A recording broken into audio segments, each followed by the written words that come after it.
موت تو سب کے لیے ہے، ایک دن ہم سب میں کوئی بھی نہیں ہوگا، لیکن ماں کا جانا بہت بڑا نقصان ہوتا ہے کہ وہ دعائیں نہیں مل سکتی۔ 57 سال ہو گئے آپ کی والدہ کو مرے ہوئے، اور آپ حج کے لیے نکلے ہیں مدینہ سے۔ آپ 6 سال کے تھے، آج 63 سال کے ہیں، ٹھیک؟ جب ابوا پہنچے تو آپ نے اونٹنی کا رخ پہاڑوں کی طرف پھیر دیا۔ اس وقت کوئی 40-50 ہزار، جب مکے سے نکلے تھے مدینہ سے تو 12,000 تھے، تو راستے میں بڑھتے بڑھتے 40-50 ہزار ہو گئے تھے ابوا میں۔ تو جب ادھر مڑے تو جو نیا مجمع تھا وہ حیران پریشان، بھئی ابوا تو ادھر ہے، آپ ادھر کہاں جا رہے ہیں؟ پرانیوں کو پتا تھا کہ ادھر کیوں جا رہے ہیں، تو آپ نے سب کو اشارہ کیا، چند قریبی ساتھی ساتھ ہو، آپ گئے اسی پہاڑ کے دامن میں، اونٹنے کو بٹھایا، احرام باندھا ہوا ہے، اپریل کا مہینہ ہے، شدید گرمی ہے، آپ پہاڑی پر چڑھے اور ماں کی قبر کے سرہانے ایسے اپنی ٹانگیں اٹھائیں جیسے بچہ اٹھاتا، اور یوں ان کو گوڈوں کو یوں ہاتھوں میں لیا اور ایسے سر رکھا اور رونا شروع کیا۔ جب بچے نے لمبا رونا ہو تو وہ یہ ایکشن بناتا ہے۔ اتنا روئے کہ داڑھی بھی تر ہو گئی، احرام بھی تر ہو گیا، سینہ بھی تر ہو گیا، بلک بلک کے 57 سال گزر چکے ہیں ماں کو گئے ہوئے، اور پھر آپ نے فرمایا کہ آج رات میں یہیں رہوں گا، جس نے جانا ہے چلا جائے۔ تو ماں کی قبر کے ساتھ وہ رات آپ نے گزاری، اور پھر اگلے دن قافلے کو مل کر آگے حج پر تشریف لے گئے۔ جن کے زندہ ہیں قدر کر لو، ان کی دعائیں لو، ان کے لیے کوئی چھوڑ نہ پڑے چھوڑ دو۔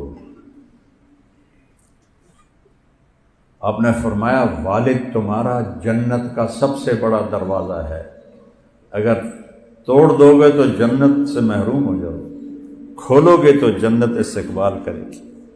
توڑنے کا کیا مطلب ہے؟ نافرمانی کرو گے۔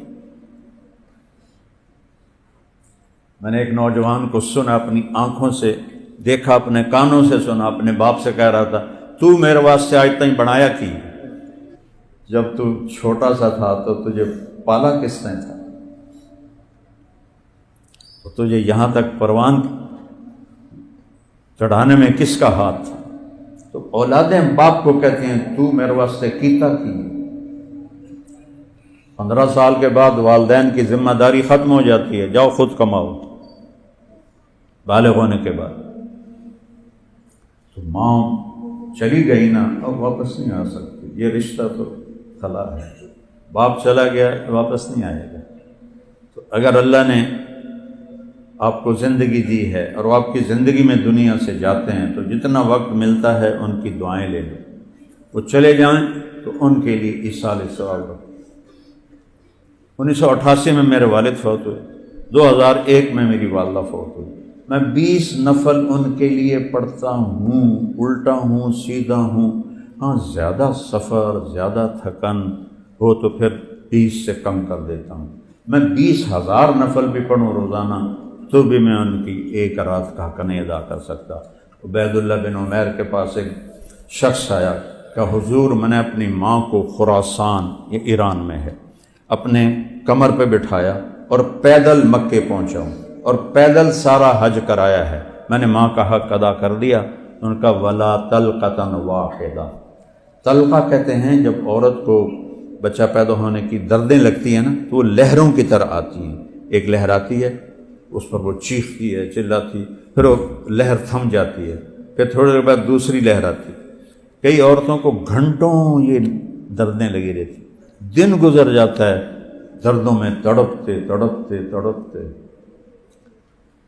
تو اس نے کہا خراسان سے ماں کو لے کر مکے آیا ہوں، مکے سے سارا مینا، عرفات، مزدلفہ، مینا، طواف زیارت، یہ سارا پیٹھ پہ بٹھا کے حق ادا ہو گیا۔ تو انہوں نے کہا تجھے جانتے ہوئے تیری ماں کو جو دردیں لگی تھیں ان میں سے ابھی ایک لہر کا حق بھی ادا نہیں، ولا طلقۃ واحدہ، ایک لہر کا حق بھی ادا نہیں ہوا۔ اپنے ماں باپ کو پہچانو، اپنے رشتوں کو پہچانو،